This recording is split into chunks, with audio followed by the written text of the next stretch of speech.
আসসালামু আলাইকুম সবাইকে বাংলা টিভি ইউটিউব চ্যানেলটির পক্ষ থেকে স্বাগতম। আশা করছি আপনারা সবাই খুব ভালো আছেন। যারা যারা এমপিভুক্ত শিক্ষক এবং কর্মচারী রয়েছেন তাদের জন্য বিশাল বড় একটি সুখবর নিয়ে আসলাম।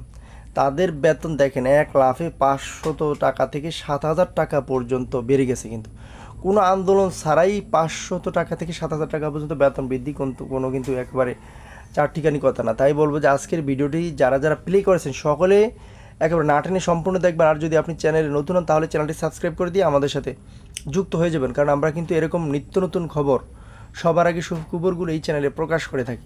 আপনি যদি একজন শিক্ষক হয়ে থাকেন তাহলে কিন্তু আপনি সাবস্ক্রাইব করে আমাদের সাথে থাকা দরকার, কারণ আপনার প্রতিষ্ঠানের বিভিন্ন খবরাখবর কিন্তু কখন কি বিজ্ঞপ্তি প্রকাশ হয় সবার আগে জানা দরকার।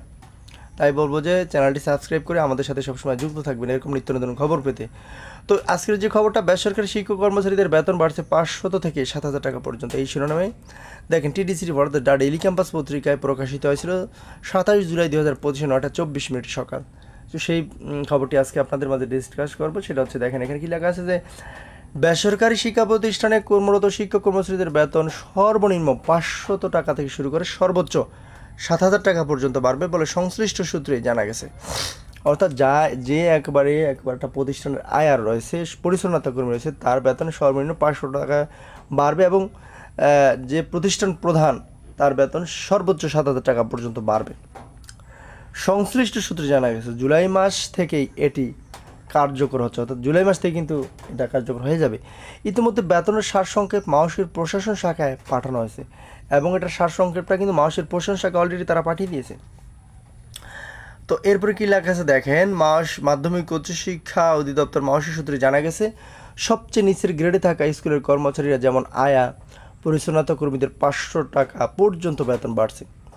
যদিও বর্তমানে দ্রব্যমূল্যের ঊর্ধ্বগতির বাজারে এই বেতন বৃদ্ধির ফলে তাদের সামগ্রিক আর্থিক অবস্থার উন্নতি হবে না। অর্থাৎ 500 টাকা থেকে যদি একটা বেতন বাড়ে তাহলে কিন্তু তার এই 500 টাকা দিয়ে কখনোই উন্নতি করা সম্ভব নয়। তারা কিন্তু এটা জানে, তারপরেও কিন্তু করার কিছুই নেই।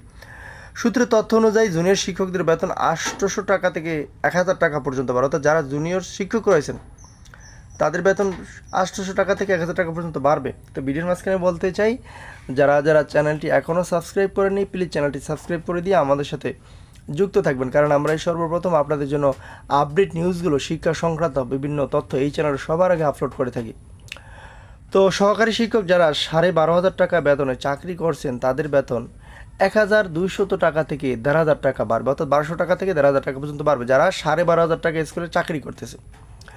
তবে দীর্ঘদিন ধরে চাকরিরত সহকারী শিক্ষকদের বেতন আরও বেশি বৃদ্ধি পাবে। ক্ষেত্রবিশেষ সিনিয়র সহকারী শিক্ষকদের ক্ষেত্রে 2 থেকে 4,000 টাকা বাড়বে। ঠিক আছে, যারা সিনিয়র শিক্ষক রয়েছে সহকারী তাদের 2,000 থেকে 4,000 টাকা সর্বোচ্চ বাড়বে। কোনো কোনো ক্ষেত্রে এটি 5,000 টাকা পর্যন্ত বাড়তে পারে। অর্থাৎ কোনো কোনো ক্ষেত্রে কিন্তু এটা একেবারে 4,000 থেকে 5,000 টাকা পর্যন্ত বাড়তে পারে। এছাড়া প্রধান শিক্ষকদের বেতন প্রায় 7,000 টাকার মতো বৃদ্ধি পাচ্ছে। যারা একদম প্রধান রয়েছে তাদের বেতন একেবারে 7,000 টাকা পর্যন্ত কিন্তু বৃদ্ধি পাবে। জানা গেছে শিক্ষক কর্মচারীদের বেতন বৃদ্ধির ফলে জুলাই মাসে শিক্ষক কর্মচারীদের বেতন ও ভাতা পরিশোধে অতিরিক্ত 145 কোটি লাগছে। ইতিমধ্যে জুলাইয়ের বেতনের সারসংক্ষেপ মাসির প্রশাসন শাখায় জমা দেওয়া হয়েছে। সূত্রের তথ্য অনুযায়ী 3,78,000 বেশি শিক্ষক কর্মচারীর জুন মাসের বেতন ভাতা বাবদ 884 কোটি টাকা খরচ হয়েছিল। জুলাই মাসে এই অঙ্ক দাঁড়িয়েছে 1,029 কোটি টাকায়। অর্থাৎ শিক্ষক কর্মচারীদের বেতন ভাতা বকেয়া পরিশোধ করতে জুন মাসের চেয়ে জুলাই 145 কোটি টাকা বেশি ব্যয় হয়েছে।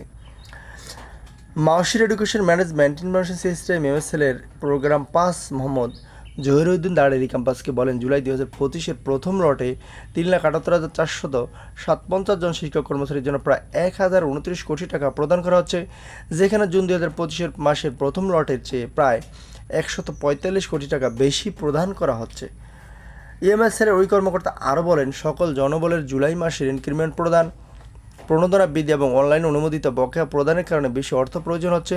পে স্কেলের তারতম্যের ভিত্তিতে এই মাসে প্রত্যেক শিক্ষক কর্মচারীর বেতন বৃদ্ধি পেয়েছে। তা আশা করি বুঝতে পেরেছেন। আপনাদের প্রতি শুভকামনা থাকবে। আসসালামু আলাইকুম।